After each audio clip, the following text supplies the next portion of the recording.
Salawat dan salam atas junjungan kita Nabi besar Muhammad sallallahu alaihi wasallam serta para sahabatnya dan para pengikutnya ila yaumul qiyamah. Ma'asyiral hadirin rahimakumullah, alhamdulillah kita masih di dalam bulan yang penuh barakah, yaitu bulan Rajab, yaitu sebagaimana yang dikatakan oleh Rasulullah SAW, Ar-Rajab syahrullah, yaitu Rajab adalah bulan Allah. Bagiyatul ayyam, sisa daripada bulan Rajab, maka kita manfaatkan sebaik-baiknya untuk kita mengingatkan lagi, perbanyailah membaca istighfar.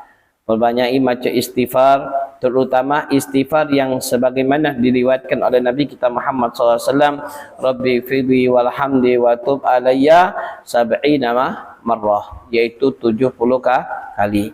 Sampai dikatakan oleh Rasulullah SAW, man qara'at istighfar Rabbi fidhi walhamdi wa tub alayya, katanya ba'itu minan nar, maka Allah akan jauhkan dari api neraka. Nah, kalau seandainya 70 bisa menjauhkan kita dari api neraka, bagaimana kalau seandainya kita istighfar melebihi daripada 70? Ya, mungkin istighfar yang pendek, kita minta ampun kepada Allah, yaitu dengan kita perbanyak istighfar. Nah, dengan banyak istighfar, insya-Allah, sampai dikatakan oleh Al-Imam Abu Zakaria Al-Ansari radhiyallahu anhu di dalam kitab Riyadhus Shalihin menjelaskan syarat bertaubat kepada Allah Subhanahu wa taala itu ada 3. Yang pertama yaitu an-nadamah, ya, merasa menyesal di antara perbuatannya. Yang kedua iklamu dzunub, yaitu mengangkat dosa atau menghapus dosa.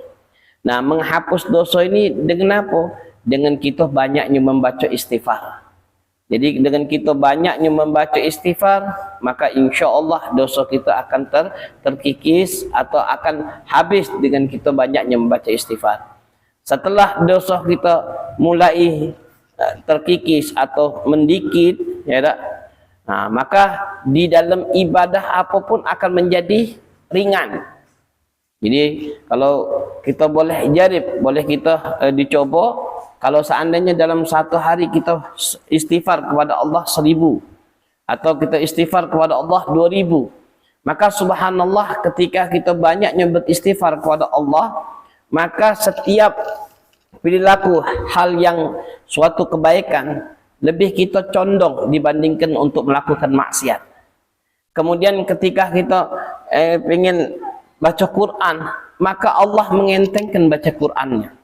Ketika kita nak berzikir kepada Allah, maka Allah entengkan seluruhnya di dalam ibadah, aktivitas untuk dekat sama Allah itu ringan. Beda dengan orang yang kalau sudah banyaknya dosa, tak mau dihapus dosa tersebut, walaupun dia tidak menambah dosanya, tapi dosa tersebut masih tersimpan.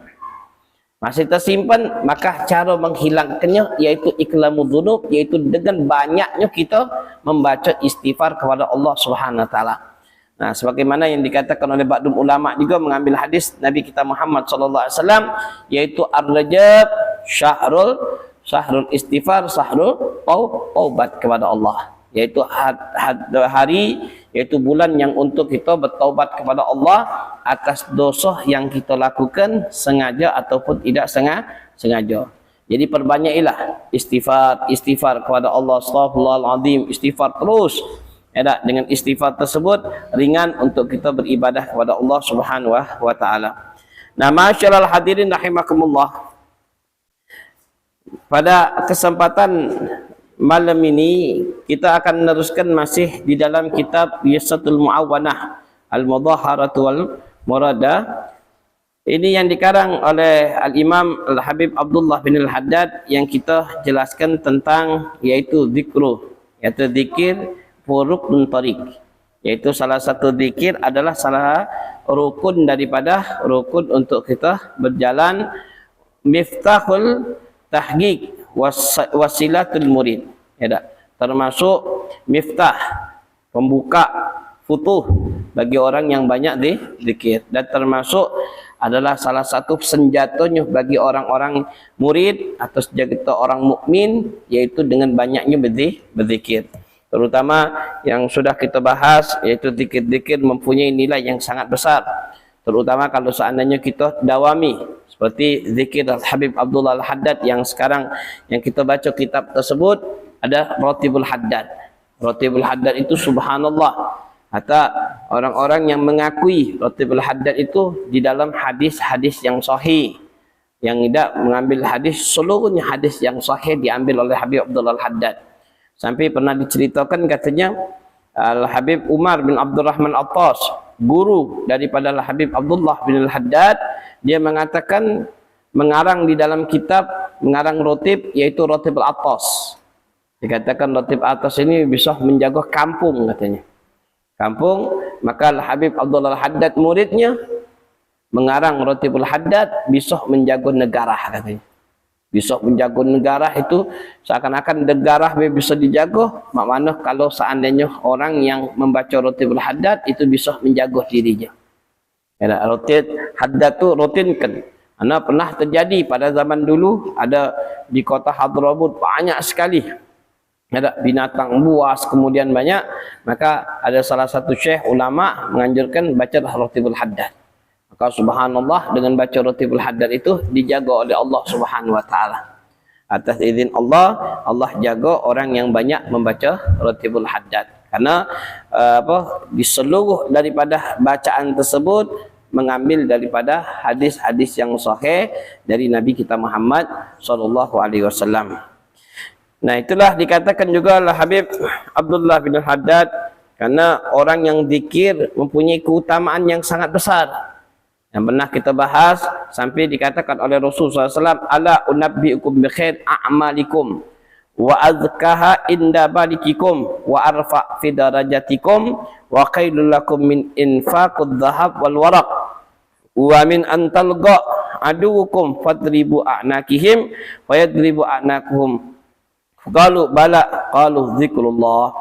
Maka kata Rasul SAW katanya, ketahuilah, mau dah aku kasih kabar katanya suatu amalan yang lebih baik katanya untuk menyucikan, untuk membersihkan diri kita ketika menghadap diri kepada Allah. Kemudian kata Rasul sallallahu alaihi wasallam, yaitu inda malikikum wa arfa' darajatikum, dan amalan ini bisa mengangkat derajat di sisi Allah Subhanahu wa taala. Dan juga dikatakan oleh Rasulullah, yaitu lebih baik daripada kita menginfakkan harta kita, zahab, emas, perak katanya. Dan juga kata Rasulullah SAW, lebih baik daripada kita ketika kita berperang di jalan Allah dan kita membunuh a'nakihim, bunuh lehernya, kita tebas lehernya, atau yang kita ditebas leher kita katanya. Maka sahabat bertanya, qalu bala ya Rasulullah, yaitu zikrullah. Jadi perbanyaklah untuk kita zikir kepada Allah. Nah, zikir kepada Allah salah satu kedudukan yang sangat tinggi di sisi Allah Subhanahu wa taala. Sebagaimana yang bulan yang lalu kita sudah bahas, zikir yang paling afdal bi qalbi wa bil lisan. Ya tak? Yang paling afdal hati, yaitu dengan lisan. Jadi ucapkan hati kita dengan lisan, kita bermain kalimatnya, jangan dengan hati be. Ya tak? Tapi dengan lisan juga boleh, tapi masukkan dalam hati, seperti kalimat la ilaha illallah, hati juga masuk. Nah, tak perlu kita banyak dulu, yang penting kita rutin tiap hari kita mengucapkan kalimat la ilaha illallah. Maka paling agak lah, hebat kata 100 atau 200, tapi tancapkan benar-benar di dalam hati kita. Karena dalam hadis, man qala la ilaha illallah hisni wa man qala hisni dakhala al-jannah. Barang siapa yang membaca qaul la ilaha illallah adalah salah satu benteng bagi kita, yaitu untuk dari api neraka, dan salah satu sebab untuk masuk surga yaitu kalimat la ilaha illallah wa Muhammadur Rasulullah. Nah, kemudian juga dikatakan oleh Habib Abdullah Al-Haddad yang sudah kita jelaskan panjang lebar, yaitu wa'lam wa 'alaika bihafadh ala adhkar adiya min waradil adbar fi salati inda subah wal masa.